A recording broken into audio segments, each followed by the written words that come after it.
After weeks of speculation and reports, the signing of Antoine Semenyo has now been finalised, so you can officially call him a Manchester City player. Just last month, everyone thought he'd be wearing a red jersey in 2026, but City, despite coming late to the party, showed so much intentionality and urgency, and the attacker wasted no time to choose them over the other rivals. But there are fans who have said that Semenyo just made the wrong career choice here. They say that he doesn't fit into the team and will likely end up like Jack Grealish or Omar Marmoush. Well, we don't think so, and we'll tell you why in this video today.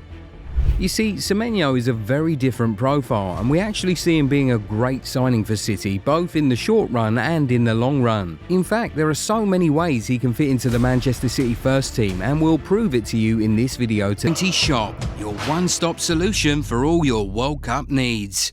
These are 5 different ways Manchester City could line up with Antoine Semenyo this season.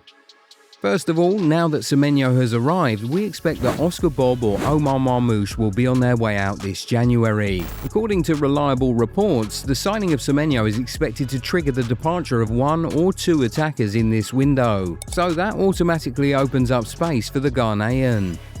Being a natural left winger, the first way City could line up with Semenyo is a 4-3-3 formation where Semenyo plays on the left and Doku moves to the right, and of course, Haaland operates from down the middle.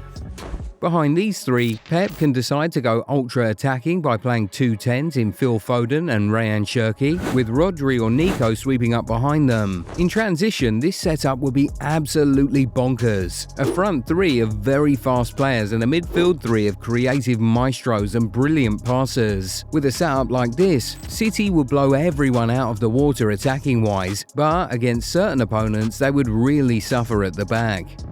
But if Pep is looking for more cover in the midfield, then he might want to consider this next setup. We'll talk about it in a second, but if you aren't yet subscribed to the channel, now is a very good time to go do it so you never miss out on our amazing content. Done? Okay, let's get back to the video. Now, a more conservative setup City could explore would involve one of Cherki or Foden being dropped to the bench. This way, they could have a midfield 3 of Rodri, Reinders and, say, Foden. Then, up front, thanks to his versatility, Semenyo could be used on the right wing, which is even more important now that Savinho's out injured. We said earlier that he's naturally a left winger, but you know what's really interesting? Last season he actually played more and scored more as a right winger than he did on the left for Bournemouth. This season he's featured 6 times on the right and has managed 5 goal contributions from there, so you can tell that he's very comfortable on either side. His ability to score, cross and pass with both feet makes him just as good on the right as he is on the left. He won't even look like a makeshift right winger. And Semenyo being applied on the right will allow Doku to play on his natural left, where he can dribble, cut in and be very dangerous. Then, of course, the Viking Erling Haaland operates from down the middle. Speaking of Semenyo's versatility, it actually doesn't end on the wings. He's a player who can play as a striker as well. Both for Bournemouth and Ghana, we've seen him play as a centre forward. His ball striking is absolutely nuts, so he's usually a perfect fit for that role. Of course, Haaland is indispensable in the City lineup, but in a situation where he's unavailable for one reason or another, maybe due to injuries or a suspension, Pep can easily play Semenyo in that position with Doku on the left and Cherki on the right. This front 3 still gives Pep everything he wants from his attack. He gets creativity, speed, dribbling and superior ball striking. It's hard to say that Haaland won't be missed, but the drop in quality will certainly not be so big with Semenyo up top. But all things being equal, one thing is for sure. Haaland is expected to play a lot of games this season, so the manager will be looking to give him some rest any chance they get. This is another area where Semenyo can be very useful. Seeing as the FA Cup is still in its early stages, Pep might see it both as an avenue to ease Semenyo into the team and give Haaland some needed rest. With Marmoush currently away at the Africa Cup of Nations with Egypt, Semenyo will have to play 9 again, and then he can pick his wing pair from Doku, Foden, Cherki and Bernardo Silva, depending on what the coach is going for or who he wants to give some rest to. But in all of this, let's not get too carried away. Antoine Semenyo is not coming here to take over Manchester City. He is a quality Prem-proven player who brings a lot to any team and can surely make things happen all by himself, as we've seen him do several times for Bournemouth. But with Pep, you always have to fight for your place in the team and show that you belong there. So no matter how good Semenyo is, he surely won't start every game from now till the end of the season, which means that not all the possible 11s will involve him.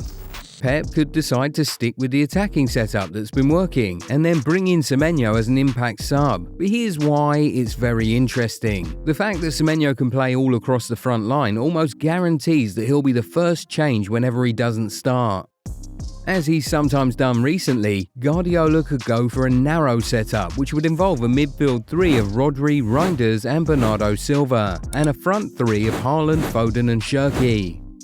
Then, depending on how the game is going, Pep can use Semenyo as a tactical tool from off the bench. If the team is going for a goal and the coach feels like he needs more width, he can maybe take off Reinders and put in Semenyo. This will allow Foden to drop into central midfield, with Semenyo and Shirky holding width on either flank.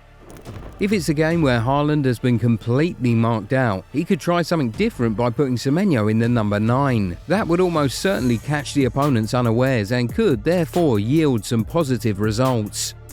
If Shirky or Foden is not having the best of games, Pep could easily take them off and slot Semenyo in directly as a like-for-like sub. So you could say that the Ghanaian forward is expected to be sort of a Swiss Army knife for Pep Guardiola and Manchester City. This is exactly why we think that he's going to be completely different from Grealish and Marmoush. Before Grealish was bought, it was obvious that the best version of him could only be seen when he's given free rein to roam and enter into whatever zones he wants on the pitch. With Marmoush, he was never a winger, nor was he a traditional striker. He always needed to play off a 9, which is something Man City hardly do, and that's why he's not played as often as he would have wanted to. Semenyo is very different from these two guys. The way he plays suits Man City's style. On top of that, he can do a good job absolutely anywhere on the pitch, and players like that will always succeed under Pep. I mean, right now, Foden, Shirky and Bernardo Silva are exactly like that, which is why they're seeing enough minutes every week. Anyway, we now want to hear from you guys. How do you think Manchester City will line up with Antoine Semenyo now in the team? Also, do you think this was a good move for the player and the club? How many goals and assists will Semenyo finish this season with? Get in the comments and talk to us. If you enjoyed this video, give it a thumbs up and subscribe to the channel. Also, turn on the bell notification so that you never miss out on new content. We'll catch you in the next one. Bye.